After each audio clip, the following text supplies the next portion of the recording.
जय माता दी मित्रों, हमारे YouTube चैनल में आपका हार्दिक स्वागत है। आज मैं आपको सिद्ध कुंजिका स्तोत्र को सिद्ध करने की एक सरल विधि बताने वाला हूं। और आप सभी लोग जानते हैं कि आज से नवरात्रि प्रारंभ हो चुके हैं और 25 अक्टूबर तक ये नवरात्रि चलेंगी। 25 अक्टूबर की नवमी है, तो इन 9 दिनों में आप सिद्ध कुंजिका स्तोत्र को सिद्ध कर सकते हो। इसकी इसकी एक दो विधि सिद्ध कुंजिका स्तोत्र को सिद्ध करने की मैंने पहले भी बता रखी है, और एक विधि मैं आपको अभी बताने वाला हूँ। और बहुत ही सरल विधि है, कम पाठ पे ही ये सिद्ध हो जाएगा, यानी कि इसका आपको ज़्यादा पाठ नहीं करना पड़ेगा। सिर्फ थोड़े से ही पाठ करने पर आपका ये सिद्ध कुंजिका स्तोत्र पूरी तरह से सिद्ध हो जाएगा। देखिए मित्रों, जो दुर्गा सप्तशती है अपने आप में बहुत ही शक्तिशाली ग्रंथ है। दुर्गा सप्तशती में 700 श्लोक हैं, इसीलिए इसको सप्तशती कहा जाता है। और ये 700 श्लोक नहीं, 700 मंत्र की तरह कार्य करते हैं। और इस पूरी दुर्गा सप्तशती में मैं आपको बता रहा हूँ, पूरी की पूरी दुर्गा सप्तशती में सबसे शक्तिशाली अगर कोई चीज़ है तो वो है सिद्ध कुंजिका स्तोत्र। सिद्ध कुंजिका स्तोत्र के पाठ किए बिना दुर्गा सप्तशती के पाठ का कोई भी फल प्राप्त नहीं होता। इसलिए चाहे आप दुर्गा सप्तशती का एक पाठ करो, चाहे 2 पाठ करो, चाहे 3 करो, चाहे 4 करो, चाहे 5 करो, चाहे जितने भी पाठ आप करो, चाहे पूरी की पूरी दुर्गा सप्तशती पढ़ो आप, लेकिन अंत में आपको सिद्ध कुंजिका स्तोत्र को अवश्य पढ़ना चाहिए। और जो सिद्ध कुंजिका स्तोत्र है इसको आप स्वतंत्र रूप से भी पढ़ सकते हो, यानी कि अगर आप ये चाहते हो कि हम डेली सिद्ध कुंजिका स्तोत्र का एक पाठ करें तो आप डेली भी इसका एक पाठ कर सकते हो। जैसे आप दुर्गा चालीसा पढ़ते हो, जैसे आप काली चालीसा पढ़ते हो, जैसे आप हनुमान चालीसा पढ़ते हो, उसी प्रकार से स्वतंत्र रूप से भी सिद्ध कुंजिका स्तोत्र का पाठ किया जा सकता है। जिस प्रकार से दुर्गा सप्तशती में कवच अर्गला कीलक और तीनों रहस्य पाठ के 6 अंग माने जाते हैं। दुर्गा सप्तशती का जो पाठ है वो षडंग के साथ में किया जाता है, यानी कि 6 अंगों के साथ में इसका पाठ करने का विधान दुर्गा सप्तशती में बताया गया है। और ये 6 अंग कौन से हैं? कवच अर्गला कीलक और तीनों रहस्य। इसके बाद में क्षमा प्रार्थना, तंत्रोक्त, देवी सूक्त, सिद्ध कुंजिका स्तोत्र और भी इसमें कुछ स्तोत्र आते हैं, रहस्य आते हैं, इनका पाठ किया जाता है। लेकिन इसमें जो सिद्ध कुंजिका स्तोत्र है वो शक्तिशाली स्तोत्र है। इसमें भगवान शंकर ने माता पार्वती को स्वयं कहा है कि हे देवी पार्वती, इस सिद्ध कुंजिका स्तोत्र को स्वयोनि की भांति गुप्त रखना चाहिए, यानी कि जिस प्रकार से आप अपनी सबसे कीमती चीज़ को बाहरी लोगों से गुप्त रखते हैं, इसी प्रकार से भगवान शंकर ने देवी पार्वती से कहा है कि देवी आप इसे स्वयोनि की भांति गुप्त रखना, और इसको सिर्फ और सिर्फ उन्हीं लोगों को प्रदान करना जो इसके योग्य हो, जो इसके पात्र हो। तो यहाँ पर मैं आपको बताना चाहता हूँ कि जो सिद्ध कुंजिका स्तोत्र है, इस स्तोत्र को अगर आप सिद्ध कर लेते हो तो आप षटकर्म में माहिर हो सकते हो, यानी कि षटकर्म में आपको सिद्धता हासिल हो जाएगी। षटकर्म कौन से होते हैं? शांति कर्म होता है, वशीकरण होता है, स्तंभन होता है, विद्वेषण होता है, उच्चाटन होता है, ठीक है, तो मारण होता है। इसी प्रकार से षटकर्म होते हैं। अगर आप सिद्ध कुंजिका स्तोत्र को सिद्ध कर लेते हो, इसमें जो सिद्ध कुंजिका मंत्र है इसकी बहुत बड़ी महत्वपूर्ण भूमिका है इस स्तोत्र के अंदर। जो सिद्ध कुंजिका मंत्र है इसका पाठ भी इस स्तोत्र के साथ में ही किया जाता है। जैसे आप इस स्तोत्र को शुरू करोगे, और बहुत ही छोटा सा स्तोत्र है, मुश्किल से 1 या 2 मिनट में अगर आपने इसको कंठस्थ कर लिया तो 2 से 3 मिनट के अंदर अंदर में आप इस पाठ को कर लोगे। और अगर आपको अच्छी तरह से याद हो गया, अच्छी तरह से कंठस्थ हो गया, तो 1 मिनट में भी आप इस पाठ को कर सकते हो। बहुत ही छोटा सा पाठ है, लेकिन अपने आप में बहुत ही तगड़ी चाबी है। ये बहुत बड़े ताले को खोलने वाली चाबी है, बहुत बड़ी शक्तियों को अनलॉक करने वाला ये स्रोत है। माँ भगवती आदि शक्ति की जो ब्रह्मांडीय शक्ति है, जो सबसे पावरफुल शक्ति है, उस शक्ति को ओपन कर देता है ये सिद्ध कुंजिका स्तोत्र, अगर आप नियमित रूप से इसका पाठ करते हो। ठीक है, शांभवी मुद्रा सिद्ध होने लगती है, खेचरी मुद्रा सिद्ध होने लगती है इसका पाठ करने से, रसायन विद्या में सिद्धता हासिल होने लगती है। इसके अलावा यक्षिणी साधनम और जो षटकर्म है, शांति कर्म, विद्वेषण, उच्चाटन, इन सभी में आपको सिद्धता हासिल होने लगती है। तो इसको सिद्ध करने का विधान क्या है और सबसे अच्छा समय सिद्ध कुंजिका स्तोत्र को सिद्ध करने का या तो होली का समय है या दीपावली का समय हो या फिर नवरात्रि माँ भगवती के दिन होते हैं। माँ भगवती की शक्ति अपनी चरम सीमा पर होती है इन नवरात्रों में, ठीक है। और नवरात्रों का मतलब यही होता है कि 9 रातें, यानी कि रात्रि काल में इसमें साधना की जाती है, रात्रि काल में मंत्रों का जप किया जाता है। रात्रि काल में ही किसी भी पाठ को अगर आपको सिद्ध करना है तो रात्रि काल में ही जप पूजा पाठ किया जाता है। और सुबह के समय भी आप कर सकते हो, लेकिन सुबह से ज़्यादा फल अगर आप रात्रि काल में करते हो तो रात्रि काल में आपको प्राप्त होगा। तो इसको कैसे सिद्ध करना है इसकी जानकारी मैं अब आपको देता हूँ।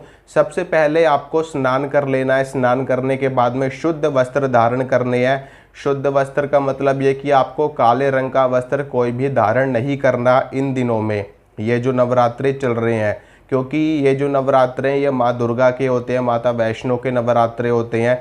इसमें काले रंग का वस्त्र धारण नहीं करना होता, ठीक है। तो काले रंग का वस्त्र आपको नहीं धारण करना है। काले रंग को छोड़ करके कोई भी वस्त्र आप धारण कर सकते हो और किसी भी रंग का आसन आप इस्तेमाल में ले सकते हो। लाल हो, पीला हो, नीला हो, हरा हो, गुलाबी हो, संतरी हो, किसी भी रंग का हो, बस काले रंग का आसन आपका नहीं होना चाहिए।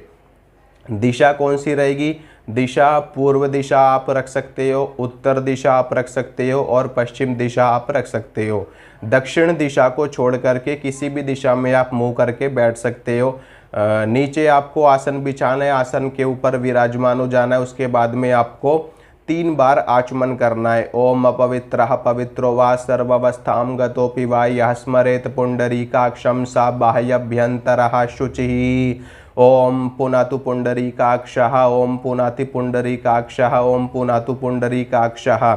इस प्रकार से आपको अपना पवित्रीकरण करना है, अपना शुद्धिकरण करना है। उसके बाद में 3 बार आपको आचमन लेना है। ओम केशवाय नमः, ओम माधवाय नमः, ओम गोविंदाय नमः, ओम ऋषिकेशाय नमः बोल करके आपको अपने हाथों को धो लेना है, यानी कि हस्त प्रक्षालन आपको कर लेना है। उसके बाद में आपको अपने त्रिकुटी पे, अपनी भ्रिकुटी पे, अपनी थर्ड आई पे, अपनी तीसरी आँख पे, तीसरे नेत्र पे आपको तिलक धारण करना है। रोली का तिलक आपको लगाना है और रोली के साथ में थोड़ा सा अगर आप हल्दी मिला लो तो हल्दी का तिलक या फिर चंदन का तिलक, जो भी आपका संप्रदाय है, जो भी आपकी प्रथा है, जो भी आपका जिस संप्रदाय से हो आप, जिस संप्रदाय से दीक्षित हो आप, अपने संप्रदाय के अनुसार आपको तिलक धारण कर लेना है। उसके बाद में आपको माँ भगवती, सबसे पहले भगवान गणेश को प्रणाम करना है। भगवान गणेश को ओम श्री गणेशाय नमः, ओम गं गणपतये नमः, इन मंत्रों से उनकी स्तुति करनी है। या फिर गणेश अथर्वशीर्ष का पाठ कीजिए, गणेश चालीसा का पाठ कीजिए, गणेश जी के 108 नाम का पाठ कीजिए। जो भी आपको आता हो वो आप करिए। अगर आपको कुछ भी नहीं आता, अगर आपको शुद्धिकरण करना भी नहीं आता तो कोई दिक्कत वाली बात नहीं है। सिर्फ और सिर्फ मन से भी अगर आप माँ भगवती को याद कर लोगे तो आपका शुद्धिकरण भी हो जाएगा और पवित्रीकरण भी आपका हो जाएगा। स्नान करने के बाद जब आप शुद्ध वस्त्र धारण कर लोगे तो वो भी एक तरीके से शुद्धिकरण ही होता है, इसीलिए स्नान किया जाता है, ठीक है। और बस खाली थोड़ा सा आप गंगा जल अपने ऊपर छिड़क लेना, थोड़ा सा गंगा जल आप पी लेना और इससे आपका शुद्धिकरण हो जाएगा।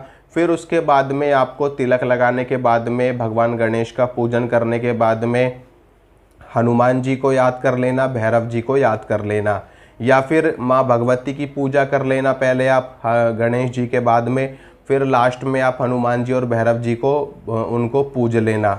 तो गणेश जी की पूजा करने के बाद में माँ दुर्गा की आपको पूजा करनी है या माता काली की पूजा करनी है, माता विंध्यवासिनी की करनी है। जिनको आप मानते हो, जिस भी देवी को आप मानते हो, उनका चित्र आप अपने सामने आपको रखना, उनकी मूर्ति अपने सामने रखनी है और उनका पंचोपचार से पूजन करना है। यानी कि गंध, अक्षत, पुष्प, धूप, दीप, नैवेद्य, यानी कि उनको पुष्प अर्पित करना है, धूप दीप जलाना है उनके सामने और एक जल का पात्र उनके सामने रखना है, उनको भोग प्रसाद लगाना है।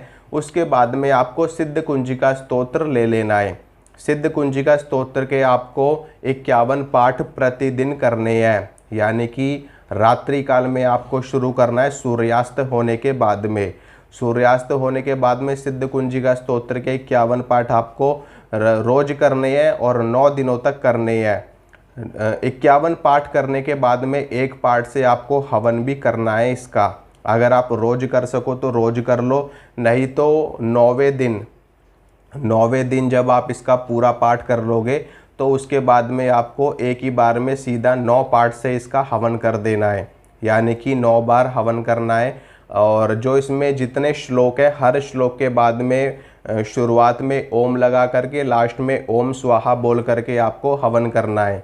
ठीक है, यानी कि ओम और स्वाहा लास्ट में लगा करके हर श्लोक के साथ में आपको आहुति देनी है। बीच में सिद्ध कुंजिका मंत्र पड़ेगा, ओम एम ह्रीम क्लीम चामुंडाय विच ओम ग्लोम होम क्लीम जूम स्वा ज्वाला ज्वाला प्रज्वल। इस प्रकार से मंत्र पढ़ते हुए आपको आहुति करनी है। यानी कि अगर रोज करोगे तो रोज आपको एक पाठ से हवन करना है, और अगर आप लास्ट में करोगे तो 9 पाठ से आपको हवन करना है जब आपका 9 दिनों तक 51 पाठ हो जाएगा। ठीक है, इतना करने पे आपका ये सिद्ध कुंजिका स्तोत्र सिद्ध हो जाएगा और इसका रिजल्ट आपको दिखने लगेगा। इसके बाद में आपको नियमित रूप से डेली इसका एक पाठ आपको करना ही करना है। ठीक है, रोज आपको इसका एक पाठ फिर करते रहना है और आपके जीवन में इसका प्रभाव होने लगेगा।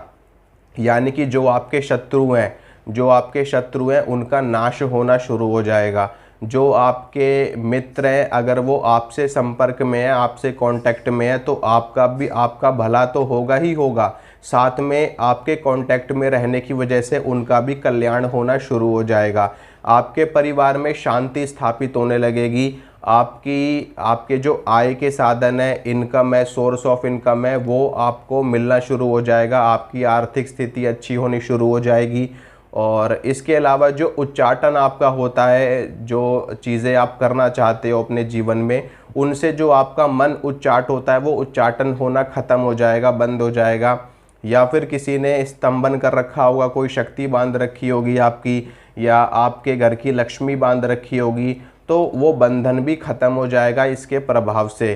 कहने का अर्थ ये है कि बहुत सारी चीज़ें आपको मिलने लगेंगी, प्राप्त होने लगेंगी, शक्तियाँ आपको प्राप्त होने लगेंगी, सिद्धियाँ आपको प्राप्त होने लगेंगी, और इसका एक पॉजिटिव रिजल्ट आपको दिखना शुरू हो जाएगा आपके परिवार में भी और आपको भी। तो इसको ज़रूर सिद्ध कीजिए। थोड़ी सी वीडियो लेट हो गई है, लेकिन पहले भी मैंने इसके विधान बता रखे हैं, इसलिए मैं आज आपको इसका विधान बता रहा हूँ और इसको आप सिद्ध कर सकते हैं। अगर आज आप नहीं कर पाते, मान लीजिए आप मेरी वीडियो को लेट में देखते हैं और आज आप नहीं कर पाते, तो आप कल से भी इसको कर सकते हो। ठीक है, कल से भी आप इसको कर सकते हो, और कल से भी अगर आप करोगे तो भी ये स्तोत्र आपका सिद्ध हो जाएगा। बस ये है कि जो आज की कमी है उसको आप एक दिन में डबल कर लेना। ठीक है, जैसे कि आज रात में मैं ये वीडियो डाल दूंगा, तो आज मान लो आप नहीं देख पाते हो या आप लेट में देखते हो, तो आपको क्या करना है कि जो आज का पाठ है वो आप कल दिन में कर लेना, और कल का पाठ रात को तो आप करोगे ही करोगे। यानी कि एक दिन में आप डबल पाठ भी कर लोगे तो भी आपके पूरे 9 के हिसाब से ये पूरा हो जाएगा। ठीक है मित्रों, तो अभी के लिए इजाज़त चाहूँगा, मिलूँगा आप सभी से अगली वीडियो में। अगर वीडियो अच्छी लगी है तो वीडियो को लाइक कर देना, वीडियो को शेयर कर देना, चैनल को सब्सक्राइब कर देना।